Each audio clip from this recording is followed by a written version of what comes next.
네, 오늘은 추수감사 주일입니다. 감사하는 것이 우리 그리스도인에게서 얼마나 중요한지 모릅니다. 종교개혁자 마틴 루터는 말을 하기를 그 사람이 참 그리스도인인지 아닌지 구별하는 방법이 있다. 그 구별의 기준이 무엇인가 하면 감사다라고 말을 했습니다. 특별히 지난 모든 일을 돌아보면서 하나님 앞에 감사할 수 있는 사람, 지난 일을 돌아보면 참 기쁘고 좋은 일도 있지만 어렵고 힘든 일도 있었잖아요. 그 모든 일들 가운데 하나님 앞에 감사할 수 있는 사람은 그 사람은 참 그리스도인이고, 지난 일을 돌아보면서 어렵고 힘든 일 때문에 여전히 원망하고 불평하는 마음이 있는 사람은 조금 그 사람의 신앙을 점검해 볼 필요가 있다라고 이야기합니다. 우리들의 삶의 모습을 돌아봐도 일단 지난 한 해도 그렇고요, 참 감사하고 기쁜 일도 많지만 어렵고 힘든 일도 많이 있었습니다. 좋은 일은 누구나 감사할 수 있지만 어렵고 힘든 시간들을 지날 때 그때 정말 감사할 수 있는가? 그것이 바로 그리스도인의 모습, 어떤 그리스도인인가, 그것을 구별할 수 있다라는 거죠. 저도 지난 일들을 돌아보면 참 감사한 일이 많습니다. 그래서 추수감사주일을 맞이하면서 감사한 일을 생각해 보았는데, 많은 일이 있지만 무엇보다 사람에 대해서 참 감사한 것 같아요. 제가 감사한 일을 적어보면서 먼저 사람들이 떠올랐습니다. 무엇보다 참 감사한 것은 부모님을 통해서 참 많은 것을 배웠습니다. 제가 볼 때 참 제가 봤던 어떤 사람들보다 참 성실하고 근면한 분들이셨습니다. 제가 어릴 때부터 결혼해서 지금 한 번씩 찾아뵈도 저희 아버님 어머님은 예수 믿지 않고 새벽 기도도 안 나가셨지만 항상 4시 5시 전에는 항상 일어나셔서 하루 일과를 시작하시고 어떤 분들보다 참 근면하셨던 그런 기억이 있습니다. 넉넉하지 않으셨음에도 불구하고 항상 자기보다 더 어려운 사람들을 배려하시면서 그렇게 살아오셨던 모습을 항상 어릴 때부터 봐왔어요. 그리고 제가 목회자로서 여기까지 설 수 있었던 것도 참 많은 영적 스승들이 있었습니다.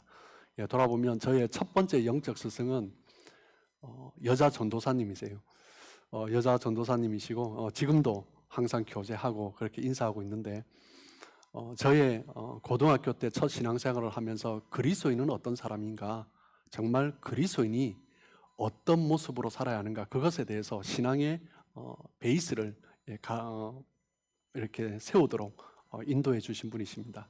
참 지금도 여전히 예수님과 결혼하시고 지금도 여전히 많은 믿음의 제자들을 양육하시면서 또 찬양팀을 인도하시면서 섬기고 있는데, 기회가 되면 한번 참 모셨으면 좋겠다. 저의 영적 스승이기 때문에 여러분도 그 은혜를 함께 나누었으면 좋겠다, 이런 마음이 있습니다. 그리고 또 생각나는 영적 스승은 한국의 모교의 원로 목사님이세요.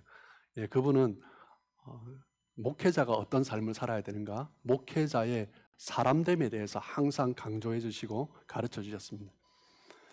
그리고 이제 모교회 담임 목사님 같은 경우에는 목회자, 사역자로서 어떻게 어떤 교회를 섬기고 또한 이끌어 가야 하는가, 그것에 대해서 어떤 모범을 보여주셨고 또 가르쳐 주셨고요.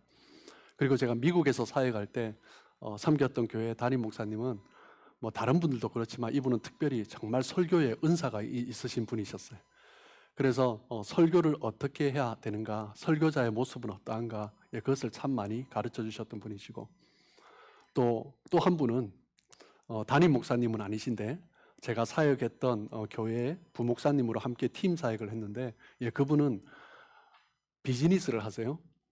비즈니스를 하시면서 교회 봉사는 그냥 발런티어로 하시는 거예요. 선교도 섬기시고 또 젊은 그룹을 일단 섬기시고 목양도 하시는데, 그냥 교회에서는 그냥 봉사만 하시고 발런티어만 하시고 자기 수익은 비즈니스에서 가져오시고, 그 비즈니스에 나온 수익은 선교지에 선교사님들 센터를 지어주시기도 하고, 또 어떤 경우에는 선교지에 아파트 건물 같은 것을 짓도록 해서 거기서 나오는 수익을 가지고 자체적으로 또 운영할 수 있도록 또 섬겨주시는 그런 분이셨습니다. 그분을 통해서 참 배운 것은 하나님의 나라를 품고 살아가는 사람이 어떤 모습으로 살아야 하는가, 이 땅을 살아가지만 나의 목표는 어디 있는가? 예, 그것에 대해서 참 많은 것을 가르쳐 주셨고 배울 수 있었습니다. 지난 삶의 여정을 돌아보면 정말 좋은 분들을 만났고 참 많은 것을 배울 수 있었습니다. 제가 또한 교회를 섬기면서 그렇지 않은 경우도 있었겠죠. 네. 그래서 섬기던 교회 담임 목사님 나쁘다 이거보다는 서로 결이 안 맞아서 제가 사역을 그만두고 떠나야겠다라고 생각했던 적이 한 2번 정도 있습니다. 한 번은 첫 사역지 전도사 때인데 한 1년 반 정도, 짧죠. 1년 반 정도 사역을 하고 난 다음에 이제 목사님께 한 10월 즈음에 연말에 이제 사역을 정리하겠습니다라고 말씀드렸는데 그때는 이제 받아주셨는데 또 12월 초가 되니까 저를 부르시더니 사역을 계속 하라고 하시더라고요. 그래서 후임을 뽑기가 좀 어려우셨는지 그래서 제가 다시 또 정중하게 사정을 하고 그렇게 사임했던 적이 있습니다. 또 한 번은 담임 목사님과 또 역시 좀 결의 부분이죠. 그래서 제가 타지로 가게 되었다라고 말씀하면서 자연스럽게 사임을 할 수 있었고, 또 다른 경우에는 또 다른 케이스가 한 번 더 있는데, 한 번은 제가 은퇴를 한 1년여 앞둔 그 목사님 후임으로 담임 후임으로 이제 청빙받아서 가게 되었어요. 그래서 1년 동안 동사를 하고 그런 다음에 이제 후임 담임을 하는 거죠. 그런 다음에 한 1년이 지났죠. 1월부터 사역해서 이제 12월 즈음이 되었는데 11월 말 12월 초 그때 저를 부르시더니 본인이 앞으로 계속 사역하시겠다 하시더라고요. 그래서 그것도 이제 11월 말 12월 초 불과 한 달 놔두고 그래서 12월까지 사역하고 이제 떠나도 된다라고 말씀하시더라고요. 그래서 좀 마음에 좀 답답하고 어렵고 힘든 일들이 있었지만 할 수 없이 그 해 12월에 교회를 떠나야 했던 그런 경우도 있었습니다. 좋은 분을 만났을 때 참 많이 참 많이 좋은 것들을 많이 배웠지만 어렵고 힘든 상황 가운데서도 저와 조금 결이 다른 그런 목사님을 만났을 때도 좀 마음적으로는 갈등하고 좀 그럴 때도 있었지만 뒤돌아보면 그때도 참 많이 배운 것 같습니다. 한순간 한순간 돌아보면 그 시간들이 있었기 때문에 저의 내면을 또 다듬을 수 있었고 제가 떠나왔던 목사님 중에서는 또 근처에 가면 꼭 찾아뵙고 인사드리고 싶고 그때 떠났지만 그런 분들도 있습니다. 그런 기간이 없이 제가 만약 담임으로 이 자리에 서 있었다면 저도 참 많이 힘들었을 것입니다. 그리고 저보다 여러분들이 더 힘들었겠죠. 그래서 뒤돌아보면 그 시간들이 참 귀한 시간이었다. 저에게도 그렇고 우리 빌라델비아 교회도 그렇고 참 하나님께서 모든 과정 순간순간 빚어주시고 만들어 오셨다라는 생각을 해보게 됩니다. 물론 지금도 저의 모습을 돌아보면 여전히 부족한 것이 많죠. 하지만 우리 성도님들께서 저의 부족한 많은 부분들을 용납해 주시고 또는 시간이 흐르면서 이해해 주시면서 저를 받아주셔서 제가 또한 이 자리에서 감사하게 또한 하나님의 은혜 가운데 그리고 여러분의 은혜 덕분에 이렇게 사역할 수 있는 것이 아닌가 생각해 보게 됩니다. 인생을 지나며 여러 어려웠던 시간들이 있지만 그때 제 안에 불평이 일어나고 원망이 일어날 때가 있었습니다. 사람을 향해서도 그렇고 그리고 하나님을 향해서도 그럴 때가 있었죠. 그런데 제가 하나님 은혜 안에 거하고 있을 때는 그 모든 것이 감사한 시간이었습니다. 그때 당장 깨닫지 못하다 할지라도 하나님 은혜 안에 있을 때 그 모든 시간들을 돌아보면 그 시간들이 오히려 나에게 참 귀한 시간이었다. 정말 되돌아보면 그 시간이 또 그때 있었다 할지라도 물론 제가 실수하지 않고 더 바로 서면 좋겠지만 그런 시간들이 필요하겠다라는 이런 생각들을 해보게 됩니다. 그렇기 때문에 우리가 인생을 살아갈 때 좋을 때도 있고 어려울 때도 있지만 그 어떤 상황에서 우리가 감사할 수 있는가? 그 첫 번째 조건은 무엇이냐면 내가 하나님 안에 있는가 없는가 그것이다 라고 말을 할 수 있죠. 우리가 잘 아는 말씀 데살로니가 전서 5장 18절에서 사도 바울은 이야기하고 있습니다. 뭐라고 말을 해요? 범사에 감사하라. 이것이 그리스도 예수 안에서 너희를 향하신 하나님의 뜻이니라 라고 말씀합니다. 범사에 감사하라라고 말씀합니다. 하나님은 우리에게 항상 기뻐하고 쉬지 말고 기도하고 범사에 감사하라. 이것이 하나님께서 우리를 향하신 뜻이다라고 말씀하죠. 하나님 뜻 안에 있으면 좋을 때도 있고 힘들 때도 있습니다. 범사에 감사할 수 있죠. 그런데 우리가 감사하지 못할 때가 언제입니까? 데살로니가전서 5장 18절 그 다음에 5장 19절 말씀을 보시면 성령을 소멸하지 말라라고 말씀하십니다. 감사가 있는 삶은요, 그 삶 가운데 성령이 함께하는 거죠. 그렇기 때문에 성령께서 주시는 은혜가 있습니다. 성령이 주시는 은혜가 있으면 성령이 불타올라요. 그래서 가슴이 뜨거워지는 거죠. 그런데 감사하지 않고 내 마음이 부정적이게 되면 성령님은 인격적인 분이시기 때문에 우리가 감사하지 않고 원망하고 불편하면 성령이 거하시기가 어려운 우리 처소가 되는 거죠. 사도 바울은 그것을 성령을 소멸한다라고 표현하고 있습니다. 즉 성령의 불을 꺼뜨려 버리는 거죠. 감사가 없어지면 내 안에 성령의 불이 꺼지는 것입니다. 성령이 더 이상 타오르지 않으시는 거죠. 예수님을 믿으면서도 방황하고 헤매는 그리스도인들이 있습니다. 무엇 때문에 그래요? 성령이 함께 하시지 않기 때문이죠. 왜 성령이 함께 하지 못하십니까? 감사가 없기 때문입니다. 원망과 불평이 일어나기 때문에 성령이 함께 거하시지 못하고, 그리고 점점 성령과의 교제를 단절시켜 버리는 것입니다. 그러면서 내가 더 힘들어지고, 그리고 힘들어지니 또 원망하고 불평하고, 원망하고 불평하니 성령이 거하시지 못하고, 그 악순환 계속되는 그런 다람쥐 쳇바퀴 돌듯이 열심히 달려가지만 원망하고 불평하면서, 그리고 지치고, 그렇게 살아가게 되는 것입니다. 하지만 하나님 안에 거하게 될 때 모든 순간순간마다, 모든 과정마다 하나님께서 함께 하심을 믿기 때문에 어렵고 힘든 순간에도 감사할 수 있는 거죠. 나의 삶 가운데 하나님이 어떤 일을 하실까? 어렵고 힘든 시간들을 돌아보면서 하나님 앞에 감사하면서 나를 다듬어 주신 그 은혜들을 생각하면 또 나에게 어렵고 힘든 일이 올 때 어떻게 돼요? 이번 일을 통해서는 하나님께서 나를 어떤 부분에서 다듬어 가주실까? 기대하게 되는 거죠. 어렵고 힘든 일이 닥칠 때 기대하시는 여러분 되시길 축복합니다. 네, 아멘 하신 분은 하나님이 더 큰 복을 주실 줄 믿습니다. 네, 아멘. 성경에서 나오는 위대한 사람들, 위대한 인물들, 성경에서 우리가 존경할 만한 사람들의 특징은요, 완벽한 사람이 아닙니다. 그 어떤 사람도 완벽하기 때문에 성경에 기록된 위대한 믿음의 사람으로 기록된 것이 아닙니다. 그 사람들이 위대한 사람으로, 믿음의 사람으로 기록될 수 있었던 이유는 단 한 가지입니다. 감사입니다. 어렵고 힘든 순간순간 그 사람의 결론이 무엇인가? 그 사람의 결론이 감사였기 때문에 하나님은 사람들 중에서도 위대한 사람으로, 믿음의 사람으로 인정해 주신 거죠.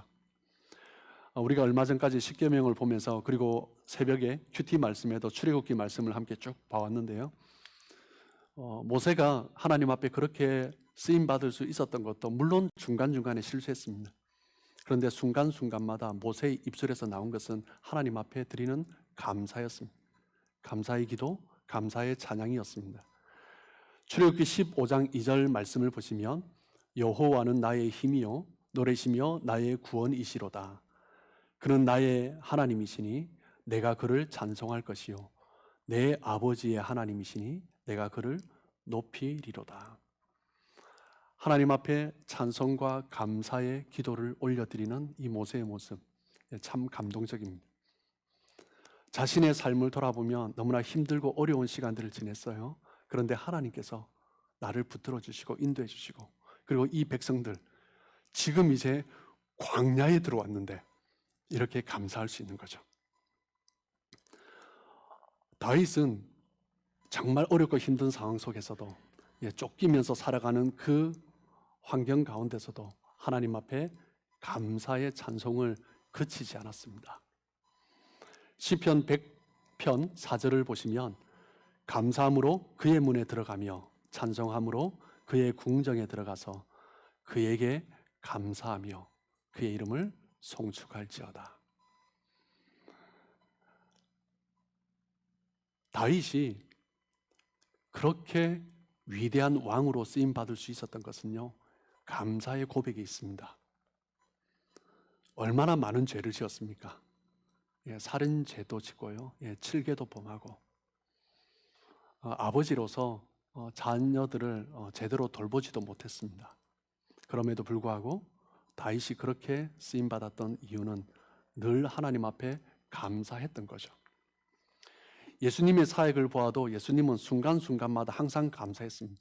어린아이들이 나에게 오는 것도 하나님께 감사했어요. 그리고 수많은 군중들이 모여들 때도 예수님은 감사하셨습니다.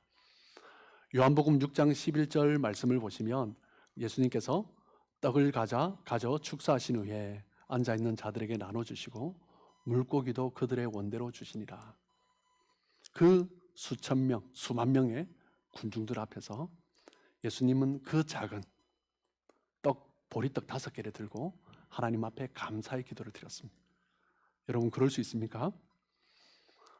제가 여러분들 이렇게 다 배고픈 상황 가운데 있는데 불과 보리떡 5개 가지고 이 정도 숫자면 한 개도 되지 않겠죠? 그걸 가지고 우리를 먹이시고 인도하시는 하나님께 감사합니다 했을 때 여러분은 한 목소리로 합치면서 아멘 할 수 있습니까? 너무 적죠? 왜 이것밖에 없습니까? 라고 불평하는 것이 우리의 모습이죠. 그런데 감사하셨습니다. 그리고 물고기 2마리를 가지고도 그렇게 또 감사하셨습니다. 예수님은 그때뿐만 아니라 십자가에 못 박히시는 순간에도 하나님 앞에 감사하셨습니다. 최후의 그 만찬 석상에서도 십자가 못 박히기 바로 그 전에, 그리고 그 제자 가운데 한 사람이 자기를 팔려고 하는데 바로 그 자리에서 예수님은 또 감사하셨습니다. 예수님은 그 모든 어려운 순간순간, 부족한 순간순간, 그 모든 순간순간들을 지남으로 말미암아 하나님께서 예수님을 통하여서 이 땅에 이루어주신 그 구원의 축복, 그 구원의 축복을 미리 보셨기 때문에 그 모든 순간순간이 감사했던 것입니다. 예수님의 사도된 바울도 우리에게 감사 생활의 모범을 보여주었습니다. 고린도후서 9장 15절에 보면 말할 수 없는 그의 은사로 말미암아 하나님께 감사하노라. 말할 수 없는 표현이 뭐예요? 말로 형언할 수 없는, 너무나 그 축복이 커서 어떻게 이것을 말로 다 표현할 수 있냐라는 거예요. 여러분 사도 바울의 모습이 어땠습니까? 다메섹 도상에서 예수님을 만난 이후에요. 학자들이 말을 하기를 바울이 가졌던 그 안질이 그때 생긴 것이 아닌가 그렇게 생각을 합니다. 그렇게 3일 동안 눈을 보지 못할 정도로 그렇게 큰 충격을 받았기 때문에 그것이 안질로 여파로 남은 거죠. 예수를 믿었기 때문에 동족으로부터 가족으로부터 따돌림을 당하고, 예수를 믿었기 때문에 그 예수님의 부르심을 따라가는 그 결단 때문에 자신의 삶은 매맞고 버림받고 때로는 감옥에도 갇히기도 하는 그런 시간들을 지냈습니다. 여전히 하나님 앞에 말할 수 없이 내가 감사하노라 라고 말을 하고 있는 이 순간에도 그 시간들을 지나고 있는 거죠. 사도 바울이 범사에 감사하라고 말을 한 것은 그 모든 환경이 좋아서 그렇게 말을 하는 것이 아닙니다. 이 모든 순간순간이 하나님의 뜻 안에서 이것들을 통하여서 나에게 주시는 그 큰 축복이 있기 때문에, 그리고 당신들에게 이 순간순간들을 통해서 하나님께서 계획하신 커다란 축복이 있기 때문에 범사에 감사해라. 이것이 너희를 향한, 그리스도 안에서 너희를 향한 하나님의 뜻이다 라고 말을 하는 거죠. 오늘 우리가 함께 읽은 출애굽기 말씀은 애굽에서 430년간 종살이하던 이스라엘 백성들을 이끌어내시고, 그리고 이제는 더 이상 종이 아니라 하나님의 백성으로서 어떻게 살아야 하는가, 그것에 대해서 말씀해 주신 십계명과 율법을 주시면서 하나님 백성의 정체성에 대해서, 하나님의 백성은 그리스도인은 어떻게 살아야 하는가, 그것을 교육하는 것이 출애굽기의 중요한 메시지입니다. 출애굽기 말씀을 통하여서 십계명을 주시고 그리고 율법을 주시면서 하나님은 그 이스라엘 백성들이 하나님의 백성의 정체성을 잊지 않도록 다시 교육하신 거죠. 그 광야 40년이 그 교육 기간이었습니다. 오늘 본문 말씀은 이스라엘 백성들에게 1년에 3번씩 하나님 앞에 나와 절기를 지키라라고 말씀하십니다. 1년에 3번의 절기를 정해주셨죠. 23장 15절 말씀을 보시면 너는 무교병의 절기를 지키라. 내가 내게 명령한 대로 아빔 월에 정한 때에 1회 동안 무교병을 먹을지니 이는 그 달에 내가 애굽에서 나왔습니다. 빈손으로 내 앞에 나오지 말지니라. 첫 번째 무교절을 말씀해 주셨습니다. 무교절은 애굽에서 나올 때 누룩을 넣지 않았던 그 빵을 먹으면서 맛없는 빵, 그 텁텁한 빵을 먹으면서 그 긴박한 상황 가운데서 이스라엘 백성들을 구원해 주셨던 그 하나님의 은혜, 그것을 기억하며 애굽에서 종살이하였던 우리를 인도해 주신 그 구원의 하나님을 기억하면서, 그리고 40년 동안 눈동자와 같이 보호해 주시고 한 사람도 광야에서 굶어서 죽는 사람이 없고 옷이 헤어지거나 발이 부러져서 죽는 사람도 없고 하나님께서 그렇게 인도하시고 보호해 주셨다는 것에 대해서 감사함으로 지키라라고 이야기하신 거죠. 그래서 그 무교절의 절기를 지키면서 그 시간들을 돌아보면서 하나님 앞에 기쁨으로 빈손으로 나오지 말고 그 하나님의 은혜 가운데 내가 할 수 있는 최선의 것으로 드리면서 나오라라고 말씀합니다. 그리고 16절 말씀을 보시면 맥추절을 지키라. 이는 내가 수고하여 밭에 뿌린 것의 첫 열매를 거둠이니라. 두 번째 절기는 맥추절이죠. 이스라엘 백성들이 가나안 땅에 정착하게 될 때 이제 밭을 기경하게 됩니다. 그래서 지금 절기로 따지면 한 6월 정도 되죠. 그때 첫 번째 수확을 하나님 앞에 드리는 거죠. 그리고 세 번째 절기는 16절 하반절에 수장절을 지키라. 이는 내가 수고하여 이룬 것을 연말에 밭에서부터 거두어 저장함이니라. 세 번째 절기는 수장절이죠. 한 해의 수확을 다 마치고 그 해도 풍성하게 인도해 주신, 채워주신, 먹여주신 그 하나님 앞에 감사함으로 나아가는 절기입니다. 하나님은 친히 이스라엘 백성들에게 3대 절기를 제정해 주셨습니다. 무교절과 맥추절과 수장절입니다. 이 3대 절기는요, 감사절기입니다. 우리가 10월달, 11월달에 드리는 추수감사절이 감사절기 그것이 아니라요, 하나님이 친히 정해주신 3대 절기는 감사절기입니다. 무교절도 감사절기고요, 맥추절도 감사절기고, 그리고 수장절도 감사절기입니다. 이스라엘 백성들은 하나님의 그 구원의 은혜를 생각하면서 감사하고, 그리고 첫 번째 주신 그 수확을 가지고 감사하고, 그리고 1년 동안 먹이신 하나님을 감사하면서 그 하나님을 기억하면서 나아가는 것입니다. 오늘날 우리 성도들도 구약시대 이스라엘 백성들처럼 항상 감사로 나아가야 합니다. 구원의 은혜 감사하고, 추수감사절, 1년에 여기 농사 짓는 분 계십니까? 왜 우리가 추수감사절을 지킵니까? 그 메시지죠. 우리를 구원하신 그 하나님 은혜 감사하고, 그리고 시작부터 우리를 먹이시는 하나님, 우리 인생을 돌아보면 그 모든 순간순간 입히시고 먹이시고 보호하신 그 하나님을 감사하는 거죠. 23장 17절에 보면 내 모든 남자는 매년 3번씩 주 여호와께 보일지니라. 그 하나님 앞에 감사함을 잊지 않도록 하기 위하여서 매년 3번씩 하나님 앞에 나아오라고, 어디에 있든지, 그냥 집 근처에 있는 회당을 이야기하는 것이 아니라요, 이스라엘 국내에 살든지 예루살렘에 살든지 국외에 살든지 어디에 있든지 1년에 3번씩 무교절과 맥추절과 수장절에는 하나님 앞에 나와 감사해라라고 말씀하시는 것입니다. 명령하신 거죠.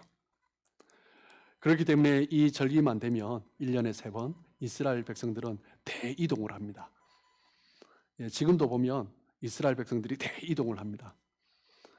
저희 교회 청년 중에 한 명이 사장님이 주이시인 유대인인 회사를 다니는 청년이 있는데 명절 때 되면 이 사장님이 한 달 정도 이스라엘에 간다고 해요. 지금도 여전히 많은 사람들이 이 절기를 지키러 가고 있는 것입니다. 그 이야기는 무엇입니까? 하나님을 잊지 말라라는 거죠. 어디에 있든지 너를 먹이시고 입히시고 보호하시고 구속하신 분이 하나님이시다라는 거죠. 신명기 16장 16절에 보셔도 너의 가운데 모든 남자는 1년에 3번 곧 무교절과 칠칠절, 맥추절이죠. 그리고 초막절, 수장절이죠. 내 하나님 여호와께서 택하신 곳에 여호와를 배웁되 빈손으로 여호와를 배웁지 말고. 하나님 앞에 나올 때 빈손으로 나오지 말라라고 말씀하셨습니다. 왜 하나님은 취하시지도 않으시는데 본인이 왜 빈손으로 나오지 말라라고 말씀하세요? 빈손으로 나오는 것은 형식적일 수 있기 때문입니다. 물론 어떤 예물을 가지고 나온다고 형식적이지 않다라고 말을 하는 것이 아닙니다. 빈손으로 나오지 않고 내가 할 수 있는 최선의 것으로 하나님 앞에 전심으로 나가는 것입니다. 그것을 말씀하는 거죠. 시편 116편 12절에 보시면 내게 주신 모든 은혜를 내가 여호와께 무엇으로 보답할까? 시편 기자는 하나님 주신 은혜를 내가 무엇으로 보답할까라고 고백하며 나아갑니다. 하나님께서 나의 삶을 이끌어 주시고 보호해 주시고 인도해 주시고 채워 주셨기 때문에 어떻게 하면 하나님 앞에 감사할까? 그런 사람이 빈손으로 나갈 수 있겠습니까? 그렇기 때문에 우리는 때를 따라 우리도 예물을 드리면서 주정헌금으로 그리고 11조로 감사 예물로 때를 따라 하나님 앞에 그렇게 드리며 나가는 것입니다. 저희 교회 와서 참 감사한 것은 주정헌금 그 모든 것들이 하나님 앞에 귀하게 드릴 수 있도록 봉투를 다 따로 만들어져 있다는 거죠. 가능한 한 교회 오시기 전에 가능한 한 전날 어떻게 하나님 앞에 감사할까, 또 어떤 마음으로 하나님 앞에 나갈까 기억하시고 생각하시면서 준비하시고 나오시는 것이 참 좋죠. 16장 17절 말씀을 보시면 신명기 16장 17절입니다. 각 사람이 내 하나님 여호와께서 주신 복을 따라 그 힘대로 드릴지니라. 하나님 앞에 감사의 예물을 드릴 때 그 드리는 방법, 힘대로 드리라라고 말을 합니다. 그 힘대로 의미가 무엇이에요? 내가 할 수 있는 최선을 다해서 힘써 드리라라는 말씀이죠. 예배를 드리며 하나님 앞에 드리는 것도 내가 할 수 있는 최선의 모습을 다해서 드리는 것입니다. 하지만 어려워서 마음껏 드리지 못하는 분도 있습니다. 그것이 중요한 게 아니죠. 내가 할 수 있는 최선, 그것이 두렙돈이라 할지라도 그 사람의 최선이었으면 하나님은 너무나 기뻐하시고 큰 것으로 보신다라는 거죠. 시편 69편 30절 31절입니다. 내가 노래로 하나님의 이름을 찬송하며 감사함으로 하나님을 위대하시다 하리니 이것이 소 곧 뿔과 굽이 있는 황소를 드림보다 여호와를 더욱 기쁘시게 함이 될 것이라. 물론 내가 할 수 있는 최선의 예물을 가지고 하나님 앞에 드리라라고 말씀하시지만 그것보다 더 중요한 것은 내가 얼마나 하나님 앞에 전심으로 감사하며 찬양하며 나가고 있는가, 그것을 말씀하고 있는 거죠. 그 마음이 없다면 드리는 예물도 그렇게 귀한 것이 아니다라고 말씀합니다. 하나님께서 우리를 향하신 계획은요, 우리에게 무엇을 받아내는 것이 아닙니다. 하나님께서 우리에게 받고 싶어 하시는 것이 있어요. 무엇이에요? 찬송입니다. 하나님은 그것을 위해서 우리를 지으셨다라고 할 수 있습니다. 이사야 선지자가 그렇게 고백을 하죠.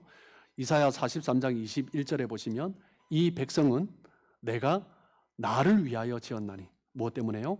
나를 찬송하게 하려 함이니라. 하나님께서 우리에게 받기 원하시는 것은요, 물질이 아닙니다. 찬송입니다. 그런데 내가 하나님을 찬송하고 하나님께 영광 돌릴 수 있는, 내가 할 수 있는 최선이 무엇이냐라는 거죠. 이렇게 찬양대가 오늘 오랜만에 팬데믹 상황이라서 함께하지 못했지만 오랜만에 어떤 감사절을 맞이해서 찬양을 올려드렸어요. 얼마나 감사한지 모르겠습니다. 이것도 참 귀하죠. 그런데 더욱 귀한 것은 여러분의 삶의 자리에서 하나님께 영광을 드리는 것입니다. 그리고 예배 자리에 나왔을 때 내가 할 수 있는 최선의 모습으로 하나님께 영광 드리는 것입니다. 찬송하는 것입니다. 그것을 하나님께서 기뻐하시는 거죠. 신명기 이사야 42장 8절입니다. 우리 같이 한번 한 목소리로 읽도록 하겠습니다. 이사야 42장 8절 제가 읽겠습니다. 나는 여호와이니 이는 내 이름이라. 나는 내 영광을 다른 자에게, 내 찬송을 우상에게 주지 아니하리라. 하나님께서는 그의 백성들을 통하여서 영광을, 찬송을 받기를 원하십니다. 그런데 그 영광을, 그 찬송을 다른 사람에게 빼앗기는 것을 원치 않으십니다. 우리가 원망하고 불평하면 누가 좋아합니까? 마귀가 좋아하는 거죠. 하지만 우리가 찬양하고 하나님께 영광을 돌리면 마귀는 떠나고 하나님이 우리 가운데 임재하시게 되는 것입니다. 그렇기 때문에 우리는 늘 하나님을 찬양하며 감사하며 살아야 하는 것입니다. 우리가 찬양하고 감사할 때 하나님은 우리 안에 임재하십니다. 그리고 하나님이 우리를 다스려 주시죠.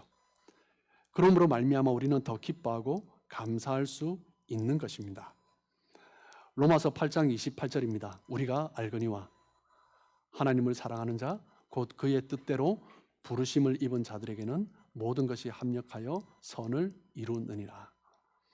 이 모든 것들을 통하여서 하나님께서 우리에게 가장 좋은 것을 주신다라는 확신.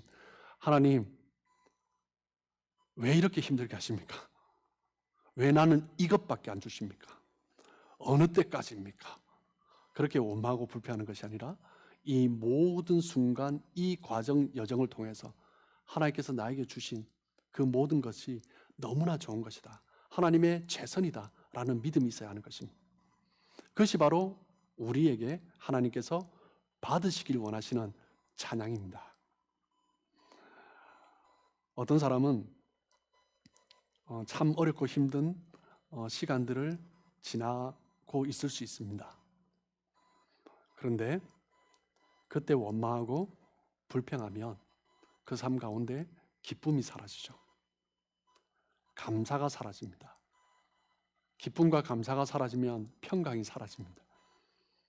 평강이 사라지면 내 안에 불만이 생기죠. 불만이 생기면 분노가 일어나게 됩니다. 그리고 내 삶은 더욱더 불행해지는 것입니다. 하지만 어떤 상황이라 할지라도 감사가 있으면 내 삶은 회복이 됩니다. 평강을 누리게 되죠.